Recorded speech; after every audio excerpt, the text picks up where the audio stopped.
कुरान के हवाले से मैं उनको बता रहा हूं कि इस्लाम में यह बताया गया है, कुरान की शुरुआत का पहला वर्ड है इकरा। इकरा का मतलब है पढ़ो।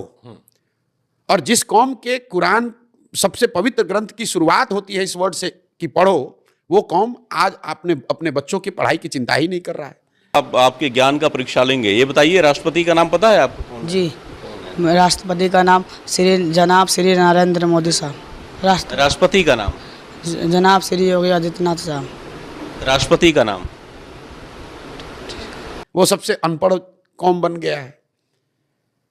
जिस कौम में इस्लाम में बताया गया है कि अपने बच्चों के साथ इंसाफ करना। जमीन रोटेट कर रही है जी। जमीन तो साकिन है बेटा, जमीन रोटेट करती ही नहीं है, जमीन गर्दिश नहीं करती। लेकिन हमें ज्योग्राफी में पढ़ाया जाता है कि अर्थ जो है वो सूरज का चक्कर लगाता है। ये लॉजिक ये गलत है बेटा। साइंस की ये थ्योरी जो है ना, ये दुरुस्त नहीं है। जमीन साकिन है, यानी जमीन मूव नहीं करती, अर्थ स्टैटिक पोजीशन में है। फिर सुबह के टाइम पे सूरज आ जाता है, फिर चांद आ जाता है, तो फिर ये सर्कल कैसे चलता है? सूरज और चांद तो ये तो मूव कर ही रहे ना। सूरज अपने अल्लाह के हुक्म से अपना जो भी इसका साइकिल है उसके साथ वो मूव कर ही रहा है, लेकिन जमीन अपनी जगह पर रुकी हुई है। और यही इस्लाम का नजरिया है, और हमने इसी नजरिए को ही याद भी करना है और इसी पर हमने अपना यकीन रखना है। अपने बच्चों की अच्छी तरबियत और परवरिश करना, उनके साथ इंसाफ करना, ये सुन तो लीजिए, ये अल्लाह की एक तरह से उनको इंस्ट्रक्शन है कि आपको करना है। नहीं रहा। मौलवी साहब ने बोला कि टीवी एक बड़ा शैतान है और शैतान को घर में रखने से हमारे घर की रोजी हो जाती है।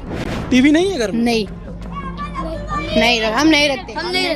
क्यों? गुनाह होता है। टीवी रखना गुनाह होता है। और आप अपने बच्चों का जो हक मार कर जा रहे हैं, जो लूट रहे हैं आपके बच्चों को, जिन्होंने अनपढ़ मजदूर बनाया है, उन बच्चों की चिंता न करके भाजपा के डर से लालटेन को वोट दे रहे हो यार। मोदी जी बनने चाहिए इस बार प्रधानमंत्री के? नहीं, मोदी जी को उड़ा दिया जाए। मुस्तकीम। अरे मुसलमान बस किसी बात पर चुप है, जिस दिन अपनी पे आगा ना तो जवान बन जाए कटन वाला। चुप है जर, मोदी जी की वजह से। इसलिए जो जनसुराज में बात कही जा रही है, हम उनको सामने से कह रहे हैं कि भाई आप बिल्कुल प्रशांत किशोर पर, जनसुराज पर भरोसा मत कीजिए। आप भरोसा अपने अनुभव पर कीजिए। आप भरोसा मेरे कथनी पर नहीं, मेरे करनी को देखिए। और आप वोट जिसको देना है दीजिए। लालटेन को मन है लालटेन को दीजिए, लेकिन राजनीति में अपने बच्चों को लाइए। जनसुराज सिर्फ उनसे एक ही चीज मांग रहा है कि आप अपने बच्चों को राजनीति में लाओ। जनसुराज क्या बनना है आपको? मौलवी साहब बनना है। मौलवी साहब बनना है। मोहम्मद अरसलान। मैं यहाँ कश्मीर गेट में मदरसे में पढ़ाई करने के लिए आया हूँ जी। क्या लगता है कि बड़े होकर क्या बनना चाहोगे आप? मैं तो मौलवी बनूंगा जी। ये बताओ कि देश का प्रधानमंत्री? वो तो सबको पता है, मोदी। राष्ट्रपति? शर्मा गई। उपराष्ट्रपति? गहराई से समझिए इसको। मुसलमानों की आबादी के हिसाब से बिहार में उनके 40 विधायक होने चाहिए, हैं 19। पढ़ाई कितने तक किया है? 10th class. 10th class. देश का पीएम कौन है? देश का पीएम कौन है? जगन। कहाँ पढ़ाई की है आपने? नेल्लोर। मदरसे में जी। तो मदरसे में कभी ये नहीं बताया गया कि देश का पीएम कौन है, देश का प्रधानमंत्री कौन है, वो नहीं बोले। देश का राष्ट्रपति कौन है? मदरसे में पढ़ाई की है जी। ये दावा और ये नाकड़े आपको बहुत लोग बताएंगे, हम इसकी चर्चा नहीं करते हैं। मुसलमानों के 19 विधायक इसलिए हैं क्योंकि आरजेडी वाले, कांग्रेस वाले उनको उतना टिकट नहीं देते हैं। जो उनका वोट लेते हैं उनको टिकट नहीं देते हैं। मदरसे जो देश की आजादी में अहम योगदान दिए हैं, समाज को शिक्षित करने में अहम योगदान दे रहे हैं।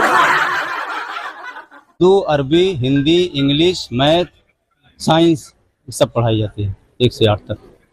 साइंस का हिंदी में साइंस को क्या कहेंगे? साइंस को उर्दू में जो है, हिंदी में क्या कहेंगे? हिंदी में। मुसलमान समाज के लिए चिंता का कारण ये है कि आबादी के हिसाब से उनके 1650 मुखिया होने चाहिए बिहार में। बिहार में 1200 से कम मुस्लिम मुखिया हैं। तो राष्ट्रगान भी आप लोगों को याद है? ऐ मेरे वतन के लोगों, जरा आँख में भर लो पानी, जो शहीद हुए हैं उनकी तुम याद करो कुर्बानी। राष्ट्रगान जो जनगण मन अधिनायक जय है भारत भाग्य विधाता, वो किसी को याद करवाया गया? याद है बच्चों के सबके? इनको बताओ, समझा नहीं। सब बच्चे पढ़ेंगे इंशाल्लाह।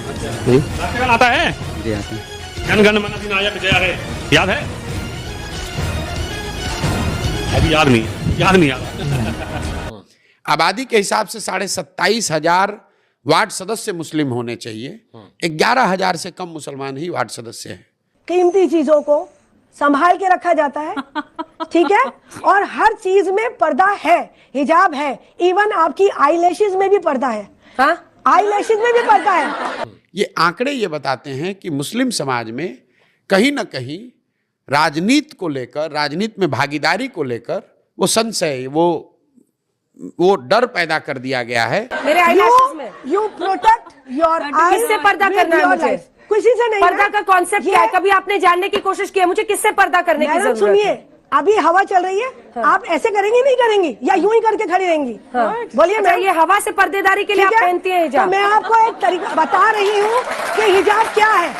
और ये डर पैदा किसने किया है? ये डर पैदा किया है जिनको उन्होंने अपना रहनुमा बनाया, ये आरजेडी के लोगों ने उनको ये बता दिया कि भाई तुम हमको वोट देते रहो, हमारे पीछे चलो, हम बाकी चिंता तुम्हारा करेंगे। हिजाब क्या है? तो फिर शब्द बदल लीजिए, ये पर्दा नहीं है, ये बचने का तरीका है। बचने का तरीका समझ लीजिए। तो वही हम प्रोटेक्ट हवा से बचने के लिए आप हिजाब, हवा से बचने के लिए आपकी आईलैशेस आपके सहारा बनती है। तो मैं मुसलमानों को जाकर ये बता रहा हूं कि भाई तुम कांग्रेस के पीछे चलो, आरजेडी के पीछे चलो, प्रशांत किशोर के पीछे चलो, किसी के पीछे चलोगे तो तुम्हारा नुकसान होगा ही होगा। आपकी जो आबादी है, आपकी जो समस्याएं हैं, वो तब सुलझेंगी जब आप अपने बच्चों को राजनीति में लाएंगे। प्याज आपका, प्लीज मैं ले रही हूं। You have a skin. Onion होता है, अनियन पे भी स्किन है, संतरे पे भी स्किन है, हर चीज पे इंसान अनियन थोड़ी है। उनको काबिल बनाएंगे, उनको राजनीतिक सलाहियत सिखाएंगे, तभी आपका सुधार हो सकता है। जन सुराज वो प्लेटफॉर्म है जहां आप अपने बच्चों को लाइए। आपको राजनीति में प्रशिक्षण चाहिए, राजनीति में आपको आगे बढ़ाने वाला चाहिए, तो जन सुराज आपके लिए वो करेगा। आप जो कह रहे हो बिल्कुल जायज बात है।